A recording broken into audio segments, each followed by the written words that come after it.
So I graduated May of '95, and then in the fall of '96, I was bartending on the back of a pickup truck for alumni weekend in the DeGregorio parking lot, and a fellow alum walked by. I asked him what he was doing. He said he was working at ESPN, and he gave me a contact name and number. I sent a resume, and 6 weeks later, I'm working here.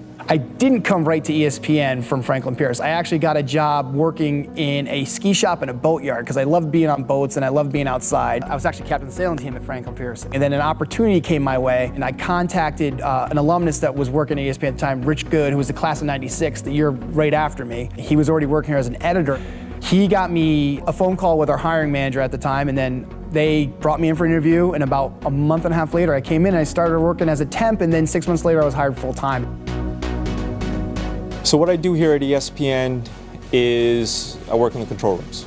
I do fix editing, it's called. So if there are any mistakes with the show, I will fix the show on a nonlinear editor, package it, and send it on up to master control for it going out on ESPN3 or ESPN Plus.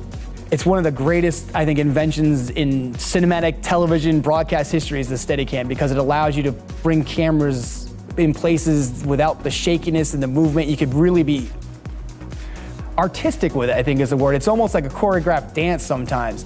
But I trained Steadicam for about, gosh, I think it was like 6 months. And then I finally got my opportunity to do in-house live studio shows. And then because I was so dogged at it, I actually got a chance to go out on the road and do, what we call remote work. One of the best highlights of my career personally was getting to work on the last 3 Indy 500s. I mean, my family from way back in the day, my grandfather was a midget race car driver. He used to race all over the Northeast, and he always wanted to go to the Indy 500. I might get a little teary-eyed with this one.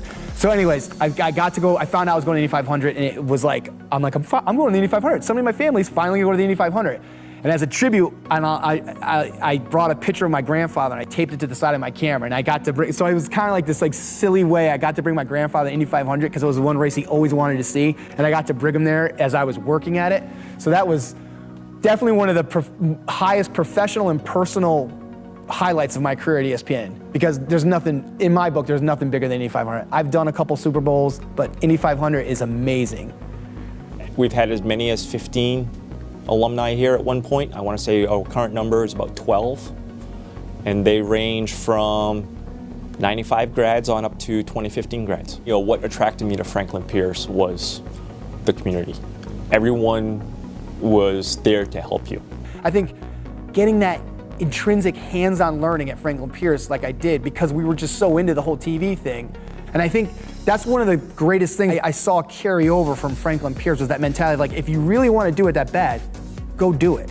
There's not a lot of roadblocks in your way to stop you from trying out, being a Steadicam out, being a hard camera, being an editor, If master control is your thing, you could sit in and try and learn to do that too. In the Fitzwater Center, there are banners that list students and alumni who have earned awards for their work. From ESPN, Erik and I, as well as a number of others, are included in that list. I don't like being in front of the camera. I am very much, I'd say, a techie who likes working behind the scenes, and that's what I'm doing here. My name is McCormack, and I'm a graduate of Franklin Pierce University. I owe a lot of who I am to what I got at Pierce. And I owe a lot to ESPN for who I am. It's given me a great career and a great life, but it's all started from Pierce and what I learned there. And there's not so much the technical knowledge, but it was more just the thought processes and just, how to get through life and to take on new challenges and challenge yourself. And my name's Erik Barone, and I'm a graduate of Franklin Pierce University.